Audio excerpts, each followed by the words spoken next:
Alright, this is Dennis Dayton, Indiana Gold Hunter, and I've been lucky enough to come to Oklahoma, and Mike Pung, the man behind the brains of the Gold Cube, got to meet him and kind of walk me through and see his process.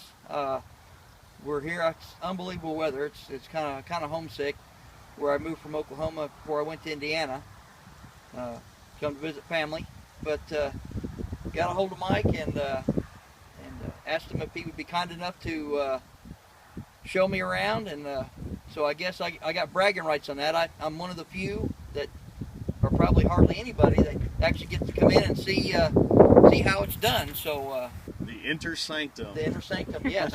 So we'll take you in, and I'll let Mike kind of show you around and explain how he does things. All right, come on in.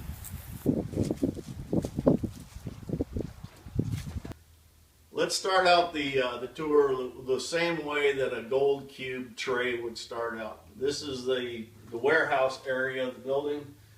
Each of these Gold Cube pallets are 100 trays on each pallet. So our trays start in here, and once we grab a tray, we'll be able to just start working all the way through the business. Now also, you can also see down here, this is the way that our stands come in. There's enough material in here to make 100 Gold Cube stands. The very first part we have to do for the Gold Cube tray is we actually torch the surface of this to destroy the plastic surface a little bit, and that way the glue will actually attach to it a lot better.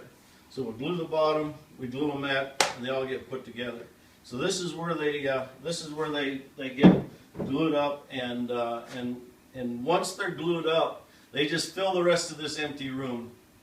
So we've got a bunch of cubes that can happen in here. We can put about 700 Gold Cube trays in this area right here. So once the trays are set for 48 hours, then we just move them on into the assembly room. Now all of our mats, when we go into the Gold Cube, they're a little less than 1 foot by 1 foot. But this is the way they start out. They start out in this huge roll.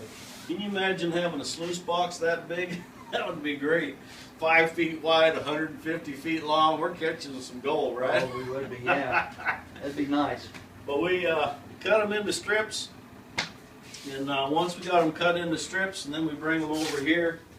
And once we've got them set up over here, the size is actually determined by this piece of plexiglass. Just like that, we've got it cut. Wow. Once we have the trays ready to go, we just take them off one at a time and bring them over here to our assembly table. And on the assembly table, we can make sure everything fits right. And once we've got our matted trays on there, 3 of them for a 4-stack, and then the water tray with the water tray on here, then we can start packing them all together. Once we got them all packed together, and we've got the the sides that go on them to protect the sides for shipping, then out they go. And when they go out, they're going to be just like that right there. It's a box ready for a brand new home. Now once we've got them all boxed up, a lot of them will get boxed in just right out to a new home. But if we don't have a new home for one of these Gold Cubes, then we actually have our own separate 4-stack room and our 3-stack room.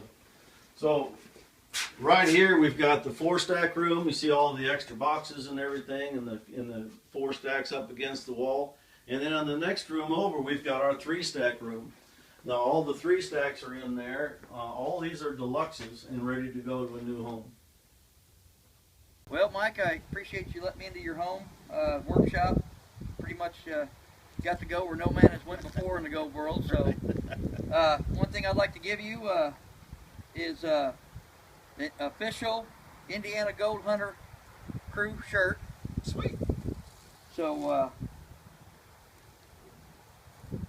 there you go. Look at that. That kind of looks like me. But I do appreciate it Very much. For having me. Guys, I'll tell you one thing right now, like I've always said in my videos, if you never ever buy any other piece of gold equipment in your life, you need to get a Gold Cube. you'll see why. You watch his videos. You can watch one of my videos that I've done on the Gold Cube. You watch this and you get one, you'll be thanking Indiana Goat Hunter. And you also definitely be thanking him for coming up with the ideas. So for now, with Mike Pung, this is Dennis Dayton, Indiana Goat Hunter. And remember, cube it or lose it. All right.